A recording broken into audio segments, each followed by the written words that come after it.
Merci à tous d'être venus, si nombreux pour la formation des volontaires LIFLA.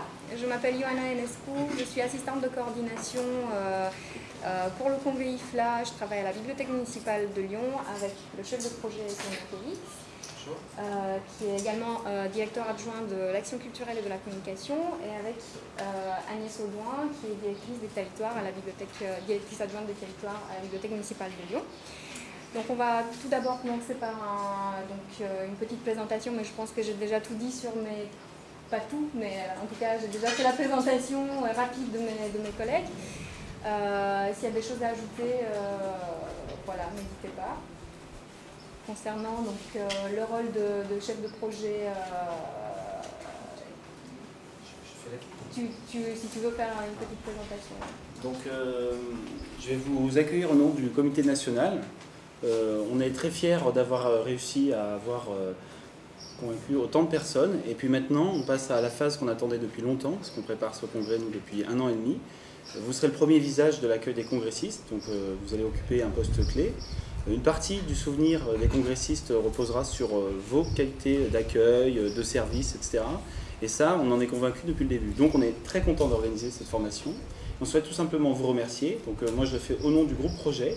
Le groupe projet, c'est 13 personnes qui se réunissent au moins une fois par mois depuis septembre 2012 maintenant. On est de 6 institutions, donc bien sûr d'abord la bibliothèque municipale de Lyon qui est très engagée, mais aussi sur Lyon l'ENSIB, Lyon 1, le CFIBD qui est l'association qui a porté la candidature de la France en 2011, Comité français international, bibliothèque et documentation, et aussi les bibliothèques nationales, la Bibliothèque nationale de France, la Bibliothèque publique d'information, et à travers le numéro 3 de l'IFLA, le trésorier Frédéric Blin, la Bibliothèque nationale universitaire supérieure de Strasbourg. Voilà. Donc ces 6 institutions rassemblent 13 personnes qui œuvrent et qui ont préparé l'ensemble des sujets. Et en fait, sur le volontariat, toute une équipe qui s'est étoffée, donc Agnès en fait partie, Johanna également, bonjour. Et ce sont vos futurs supervisors, coordinateurs en français. Donc là aussi, ils sont nombreux, parce que vous êtes nombreux, vous êtes plus de 300, donc il y aura 23 coordinateurs. Et voilà, encore une fois, je vous remercie de votre mobilisation. On est à votre disposition, évidemment, aujourd'hui, pour une réunion la plus interactive possible, donc, qui va être menée par Agnès et Johanna. Mais on est également disponible par la suite, par mail, par Facebook, etc. Toutes les ressources qui vont vous être présentées également aujourd'hui. Vous avez dû recevoir des mails, vous allez en recevoir d'autres, mais c'est important pour nous de continuer de mettre en place des tutoriels. Les Finlandais ont réussi à mettre en place une réunion mensuelle pendant 2 ans. Je ne sais pas comment ils ont fait. Nous, déjà, on en fait 4 qui concernent 200 des volontaires sur 300. Donc c'est déjà pour nous très important, mais comme vous le voyez aujourd'hui, cette réunion d'information est filmée. Elle sera montée, elle sera diffusée sur les réseaux volontaires, pour que voilà, les questions, les réponses continuent, je dirais, entre vous, puisque vous êtes la première source également d'information. Pour l'instant, on vous transmet beaucoup de choses, mais vous allez trouver vous-même, en vous documentant, vous êtes des spécialistes de l'information, la plupart des futures réponses aux futures questions que vous allez vous poser. Voilà. Et encore une fois, n'hésitez pas aujourd'hui, on est vraiment là pour éclaircir les malentendus, mettre les points sur des zones de flou à éclaircir selon vous. Et encore une fois, il reste d'autres volontaires, donc encore un petit tiers qui n'ont pas pu assister à ces réunions. Donc si vous en connaissez, n'hésitez pas à transmettre l'information ou à la renvoyer vers nous. Encore merci, très bonne journée. Donc pour commencer, j'aimerais vous proposer qu'on fasse un tour de table. On se présente, tout simplement, donner son nom, l'établissement dans lequel on travaille, et comme ça on peut voilà, se connaître mieux. On peut commencer là. Christina Chambrial, bibliothécaire à l'Université d'Aix-Marseille. Marine Peota, étudiante en master à l'ENSI. Cécilia Durandelas, je viens juste d'avoir mon certificat universitaire d'assistante des bibliothèques.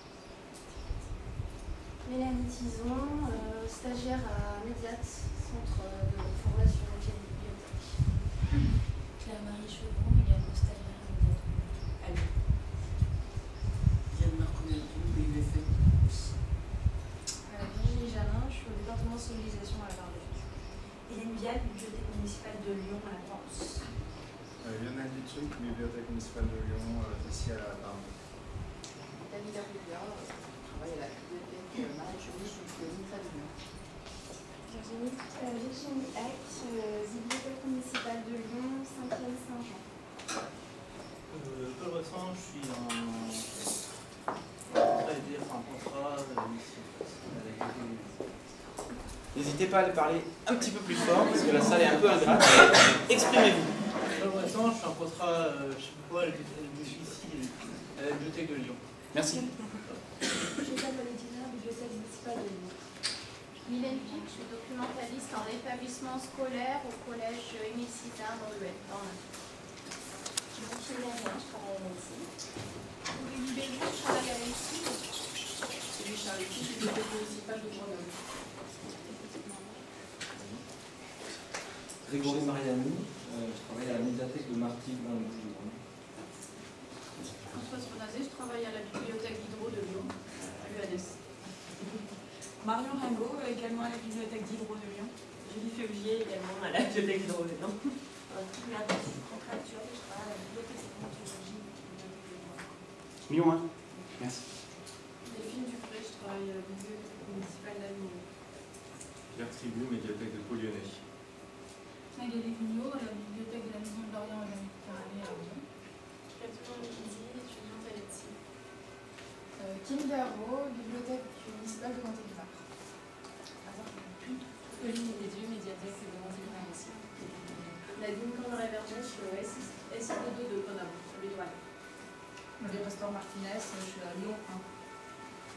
Sylvie Chabriat, je travaille à la bibliothèque de l'éducation qui appartient à l'Université de Grenoble. Monsieur Lastarou, je travaille à Lyon 1 également. Aurélie Six, à l'Université Lyon 1. Christelle Huet, unité départementale de Saône-et-Loire. Marie Tissier, médiathèque municipale de Romney-en-Bresse. Anne Belote, la bibliothèque de Châtillon dans Lyon. Jean-Patrick Picard, animateur numérique à BN de Lyon. Virginie Chêne, bibliothèque de l'Alcazar à Marseille. Marina, je travaille à la bibliothèque municipale de Lyon. Alice Calvé, étudiante en diplôme de conservateur de bibliothèque à l'ANSI.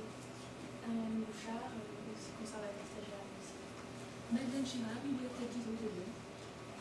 Elisabeth Bernerian, bibliothécaire dans la médiathèque de Villeurbanne.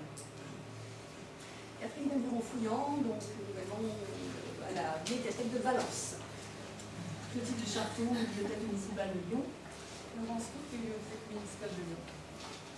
Frédéric Oraison, je travaille à l'association des bibliothèques d'hôpitaux et également à la bibliothèque d'Orniénin. Christine Sibyl, bibliothèque des hôpitaux. Alexandre Pujolet, office du tourisme de Lyon. Juliette Vincent, étudiante en master à l'ANSI. Sandra Landry, bibliothèque municipale de Lyon, 3e arrondissement du Détroit. Nathalie Lopez-Prieux, bibliothèque municipale de Lyon. Monique Franvec, bibliothèque municipale de Lyon, Croix-aux-Soucis. Monica Ayala, école de photographie et Mathilde Caron, bibliothèque municipale de Lyon. Michel Monde, bibliothèque municipale de Lyon. Ninette Romeo, à l'INSA de Lyon. Anne-Laure Félix, à la bibliothèque municipale de Lyon. Le Rameau, professeur de journaliste de ce champignon de l'art. Catherine Tissandier, bibliothèque municipale de Cran-Juvelé à côté d'Annecy. Je vais vous présenter également Isabelle Gadel qui travaille avec nous à la bibliothèque municipale pour les animations culturelles du salon professionnel. Vous allez voir tout à l'heure en quoi cela consiste. Notamment et plein d'autres choses aussi en plus. Voilà. Donc juste pour présenter rapidement le déroulé, on va commencer par une présentation de l'IFLA, un cadre général, les objectifs et l'organisation du volontariat. Puis après, on va passer à une présentation plus en détail du programme du congrès. On va prendre une petite pause. Et puis, on va enchaîner avec les missions du volontaire. Voilà, une description et un résumé des postes de travail, des différents postes de travail. Je pense que c'est ce qui vous intéresse le plus. Puis, on va présenter rapidement le plan de la Cité internationale de Lyon. Et suite à ça, je vais donner la parole aux représentants de l'Office de tourisme pour présenter l'IFLA et Lyon et tout le dispositif d'accueil qui a été mis en place par l'ET pour accueillir les congressistes. Voilà, et à la fin, questions pratiques et questions diverses, donc c'est à vous nous poser des questions. Voilà. J'invite Agnès Audouin à présenter la première partie. Bonjour, donc Agnès Audouin, directrice des territoires Bibliothèque de Lyon. Donc, je suis en responsabilité des bibliothèques du réseau du quartier d'arrondissement. Je suis aussi sur le congrès coordinatrice. Donc, vous allez me retrouver sur certaines missions. Et c'est noté dans le petit manuel des volontaires qui a été distribué aujourd'hui. Vous avez reçu en ligne aussi, par mail. Donc pour cette présentation de l'IFLA en général, on va enchaîner sur la deuxième diapo. Voilà, donc le plan, c'est plutôt définition, fonctionnement, le congrès IFLA Lyon 2014, ce que ça représente, la thématique, les objectifs du volontariat, les tâches, les contreparties, puisqu'il y en a, et les qualités au service d'un événement. Je parle de qualité, c'est les qualités des volontaires, mais si vous êtes là, ça veut dire que vous les avez déjà. Donc on va passer vite en fait. Voilà pour cette présentation. La définition, donc, vous avez en tête, Fédération internationale des associations de bibliothécaires et institutions de bibliothèques. C'est le porte-parole, l'IFLA, c'est le porte-parole des professionnels des bibliothèques et de l'information dans le monde entier. Il y a d'autres associations, mais celle-ci étant cette fédération internationale des associations qui représente notre métier, notre profession. Qu'est-ce que l'IFLA? Elle existe depuis 1927. Elle compte plus de 1500 membres dans près de 150 pays. Elle réunit tous les types de bibliothèques et services d'information, s'intéresse à tous les aspects de la bibliothéconomie et des sciences de l'information, et mène de nombreux travaux de réflexion, de recherche, de mise en réseau, de lobbying tout au long de l'année dans ces différentes structures. Pour preuve, consultez le site IFLA, c'est vraiment très important parce qu'il y a une masse de contenu sur toutes les thématiques, soit bibliographie, bibliothéconomique, mais aussi autour des publics empêchés, publics enfants. Toutes ces thématiques sont traitées de façon internationale. Il y a aussi des comptes rendus. Donc voilà, je vous invite vraiment à aller suivre l'actualité de ce site internet. Son organisation, donc là on rentre un petit peu dans les détails. On a l'Assemblée Générale, la General Assembly, le Conseil d'administration, le comité exécutif et le comité professionnel. Toutes ces personnes qui représentent cette organisation et ses principales instances, vous les retrouverez lors du congrès. C'est un petit peu les VIP du salon et du congrès. On retrouvera bien entendu le président, ou la présidente d'ailleurs, Sinika Zipilar, donc secrétaire générale du Finnish Library Association, qui a été élu pour 2 ans, c'est ça?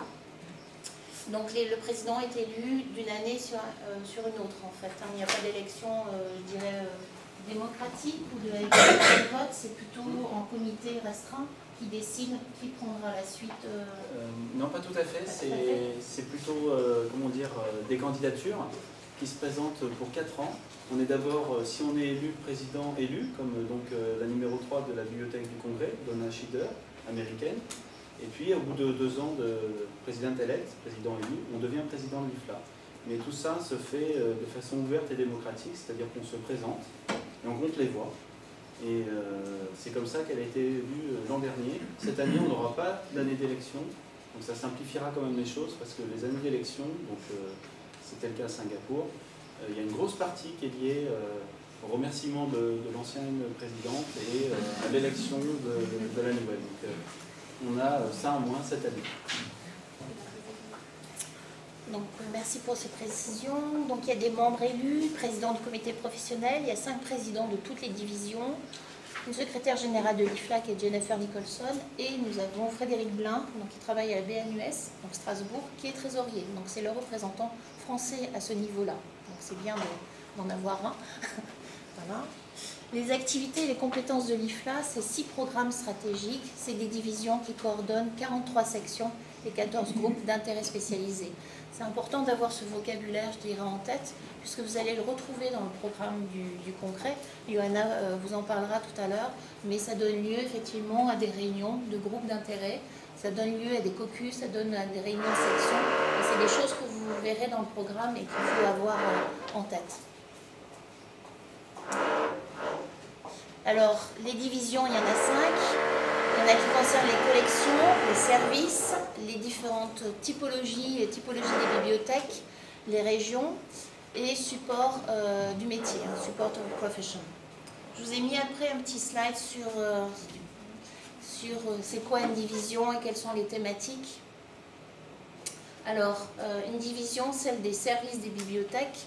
Donc vous voyez, il y a plusieurs sections avec les thématiques, maîtrise de l'information, services de bibliothèque, etc., public empêché, lecture, alphabétisation, catalogage et autres.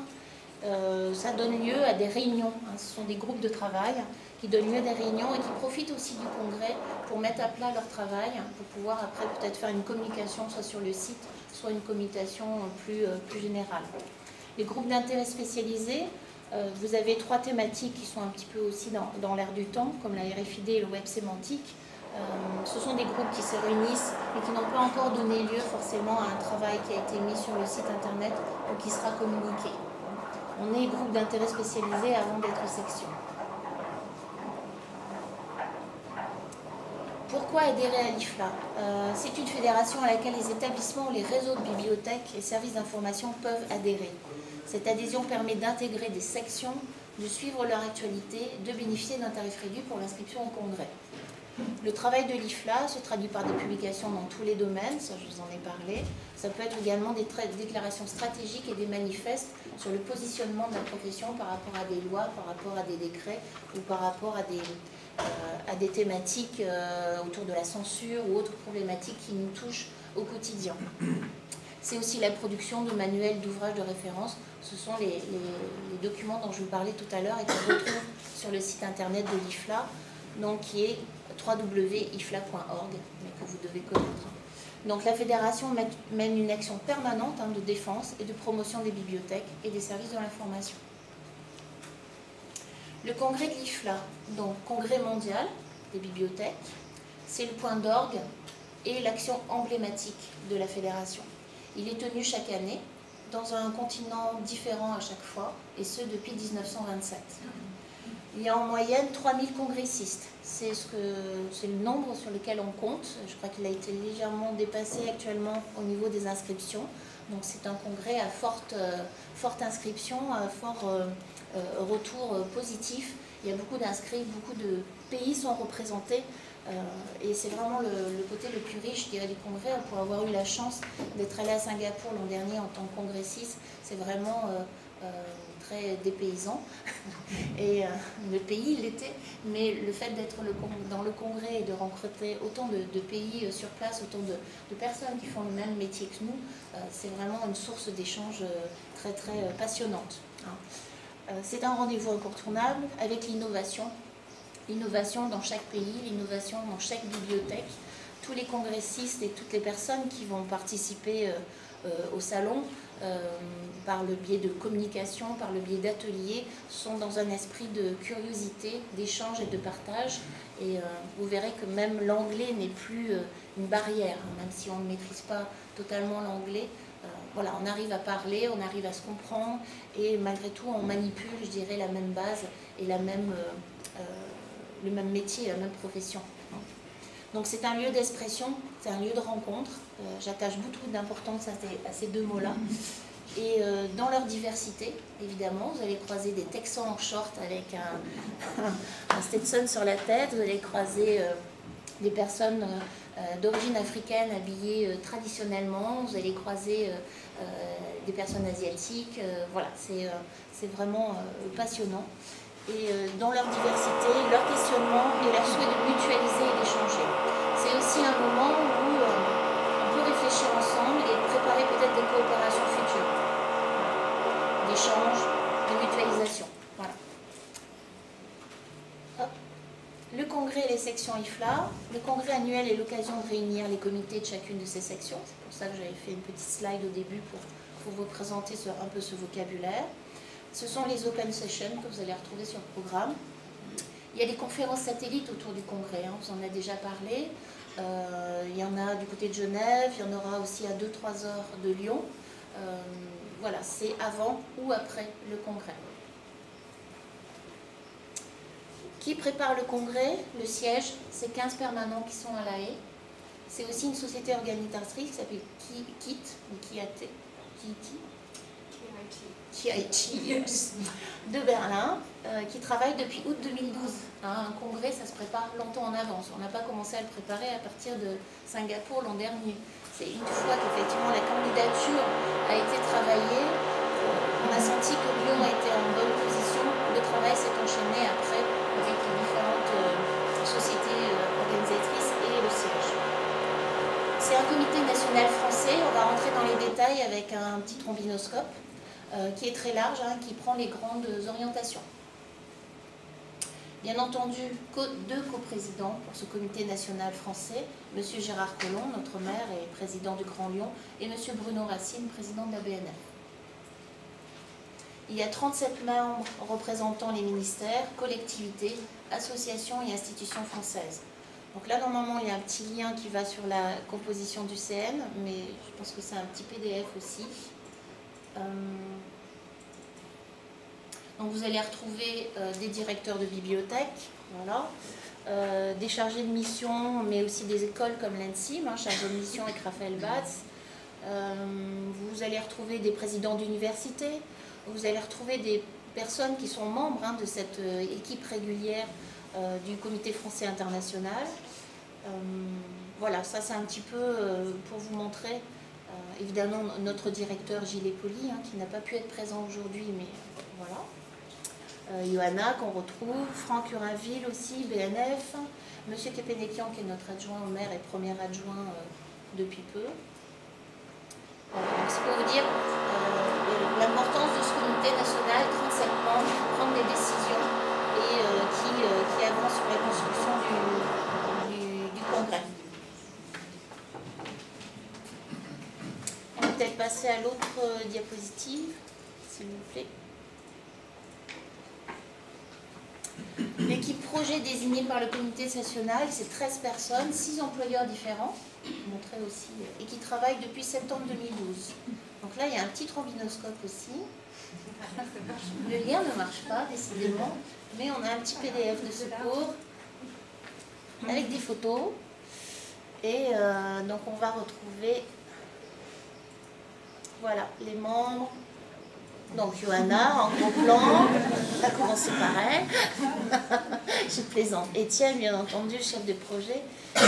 Raphaël, Frédéric Blin, Daniel Chantreau, Anne Dourlan, Gilles Boli, Johanna, bien sûr, Franck Urinville, Mireille Lamourou, Elisabeth Lomo, Pascal Sens, BNF, Isabelle Scheder, Lyon 1, Cécile Sviatek, qui est à Paris, je crois que c'est la Sorbonne, ou quelque chose comme ça. Voilà. Ça, c'est les membres de ce comité français. Le congrès IFLA à Lyon, donc je vous ai mis quelques photos. Qu'est-ce qu'on reconnaît? La cité internationale, l'entrée de la bibliothèque de Lyon, la sucrière et un petit clin d'œil à Olivier Lyon qui est notre partenaire sur l'animation et sur l'accueil de ce congrès. Pourquoi la France et Lyon? C'est 25 ans après le congrès de Paris. Voilà. C'est une reconnaissance surtout des progrès compris et la diversité des bibliothèques françaises. C'est une occasion de mettre en valeur les réalisations françaises, tant architecturales que pour les services innovants. Lyon aussi, le choix, on a été en candidature avec Istanbul, Lyon a été choisi par son dynamisme au niveau des bibliothèques, au niveau de son réseau. C'est aussi un carrefour économique et culturel. C'est aussi un potentiel universitaire, de recherche et une capacité d'accueil. Lorsqu'on reçoit 3000, voire plus congressistes, si les congressistes sont accompagnés, il faut une capacité d'accueil, ça ne peut pas forcément être fait dans une ville moyenne. Voilà. Donc Lyon a été retenu aussi pour toutes ces qualités-là. La thématique est forte, bibliothèque, citoyenneté, société, une confluence vers la connaissance. C'est en résonance effectivement avec nos valeurs professionnelles et une confluence toute lyonnaise. Évidemment, ça fait une référence à la confluence Lyon-Rhône. Être volontaire, qu'est-ce que c'est? C'est participer à un événement majeur de coopération internationale, c'est donner de son temps à une organisation qui pourra être ensuite, au cours de sa carrière, un lieu d'engagement professionnel.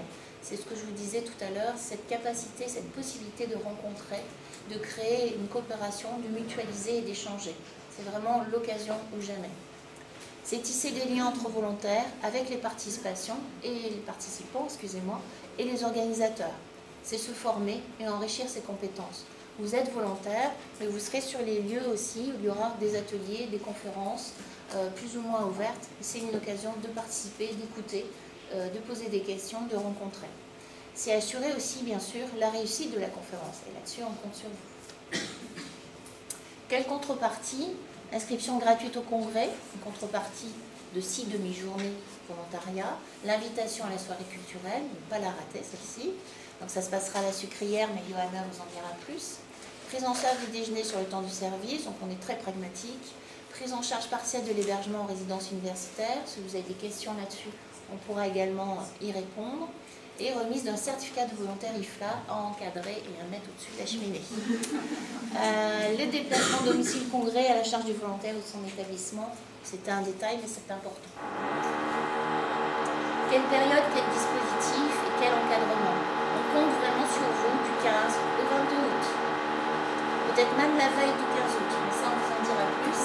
En tout cas, c'est vraiment à partir du 15 août. La formation des volontaires, c'est 4 sessions en juin. Il y a eu 2 sessions à Paris. On a eu une session la samedi, la deuxième c'est aujourd'hui. Il y aura évidemment d'autres sessions de formation, à partir du 15 août notamment. C'est la mise en place d'une équipe nationale de 23 coordonnateurs. Voilà, nous avons été sélectionnés et vous retrouverez nos différents noms dans le mini-manuel qui a été distribué. Vous en envoyez par mail aussi. Donc vous retrouverez les noms de 23 coordinateurs qui viennent d'établissements différents, aussi bien de région parisienne que de Lyon. Le rôle des coordonnateurs est également inscrit dans le mini-manuel. Vous verrez notamment, je vais prendre mon exemple, je suis responsable de tout ce qui est accueil, aéroport et gare, par Dieu. Il n'y aura pas de dispositif APRH. Et je suis également coordonnateur sur ce qu'on appelle l'exposition. C'est là où il y aura à la fois le stand My French Library, il y aura des activités culturelles, il y aura aussi tous les fournisseurs qui ont un moyen d'exposer, qui ont des stands d'exposition. Voilà, donc vous me retrouverez ici. Moi je ne suis pas toute seule, j'ai 3 collègues pour tout ce qui est accompagnement aéroport, train, et 3 autres collègues également pour le dispositif autour de ce pavillon exposition. Il y a des outils au service des volontaires, vous avez vu, on vous en envoie de plus en plus, ça passe par le lexique, ça passe par le manuel complet en anglais, ça passe par le mini-manuel en français, et ça passe aussi par tout ce qui est description des différents postes. Le plus important, le mini-manuel est important puisqu'il a un format qui vous permettra de l'avoir toujours avec vous. Il y a le plan de la cité internationale, il y aura les coordonnées de vos coordonnateurs, tout est déjà dedans. Mais je vous invite d'ici le 15 août à vous familiariser avec le manuel complet, puisque là vous retrouverez les descriptions des jobs des volontaires, les horaires, les emplacements, où est-ce qu'on va se trouver, etc. Et les différentes tâches aussi. Donc ça c'est important de l'avoir en tête, de pouvoir le consulter dès à présent. Je crois qu'il vous a été envoyé. Alors il est en anglais. Bon, c'est une façon comme une autre de se mettre dans le bain.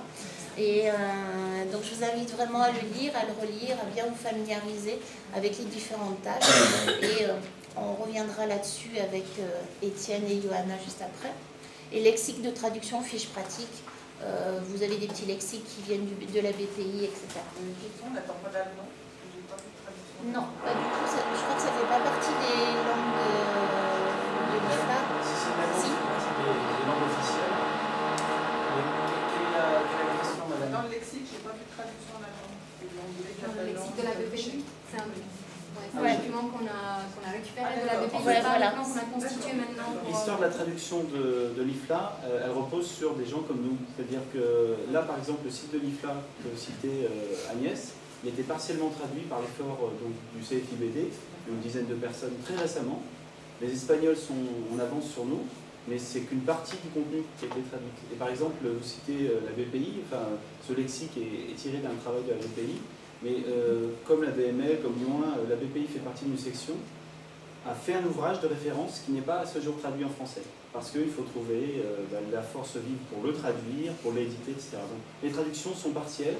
On a vraiment pris ce qui existait, ce qui était validé, pour que la qualité soit authentique, je dirais. Mais c'est un continent à découvrir encore. Hein. La traduction en allemand, on n'a pas de documents de référence. Moi j'ai un petit document en allemand des bibliothèques. Partagez-le, n'hésitez pas. n'hésitez pas. Voilà. Les qualités requises, je vous disais, hein, si vous êtes là, c'est que vous les avez déjà. Ces qualités d'accueil et d'organisation, du goût pour le travail en équipe. Vous êtes nombreux, donc il va falloir s'organiser. Et c'est effectivement ce travail en équipe qui va primer. C'est la connaissance d'une ou plusieurs langues étrangères. Quelle que soit la langue, c'est des capacités d'adaptation à différents postes et activités. Vous n'allez pas être sur cette semaine de volontariat, vous ne serez pas toujours au même poste. On va essayer de varier. Johanna vous en dira plus, ou Étienne tout à l'heure, mais on va essayer de varier les tâches. Il y a après des postes assez ponctuels, notamment tout le dispositif gare et aéroport est ponctuel. Vous comprenez, on va être sur les premiers jours d'arrivée des congressistes. Ça va être le samedi, ça va être le dimanche, le vendredi. C'est là où on aura une grosse masse de congressistes qui vont débarquer par le train ou par l'avion. Donc c'est là où le dispositif sera important et après vous passerez à d'autres tâches. Ouverture vers d'autres cultures, vous l'avez compris, la curiosité, le goût d'apprendre et la connaissance éventuelle du fonctionnement IFLA, vous en savez un petit peu plus ce matin. En bref, c'est la dernière image, c'est une expérience unique. Un congrès mondial n'est pas un congrès comme un autre. Au-delà du rassemblement des professionnels des secteurs d'activité particuliers, il s'agit de la confluence de centaines de traditions culturelles. C'est ce que je vous disais tout à l'heure. Rencontrer des Texans, rencontrer des Malaisiens, des personnes d'Afrique noire ou Afrique du Nord, etc. Tout ça, ça concourt à un enrichissement personnel et professionnel. C'est aussi d'autres visions du monde. Je me souviens l'an dernier, il y avait des collègues du Togo qui ont présenté un dispositif innovant chez eux, qui pourrait être aussi chez nous, qui était la récupération des déchets informatiques au sein des bibliothèques. Comment ils travaillaient sur à la fois, quand il y a un ordinateur qui ne fonctionne plus, qu'est-ce qu'ils en font. C'était le Green Library. Donc ils travaillaient là-dessus. Donc elles ont présenté une communication tout à fait intéressante et innovante, à la fois pour eux et pour nous, puisqu'il y avait vraiment à la fois ce décalage, mais cette envie d'apprendre et de communiquer différemment sur ce qu'ils avaient mis en place. Ça voulait dire quoi? Le développement durable chez eux et dans leur bibliothèque. Plus de 400 communications, conférences, ateliers, le programme est dense. Donc là, il y en a pour tous les goûts et c'est vraiment, vraiment intéressant. Et toujours pareil, l'occasion de tisser des liens, de nouer des coopérations futures. En fait, et en bref, c'est une expérience unique, riche humainement et professionnellement. Merci beaucoup.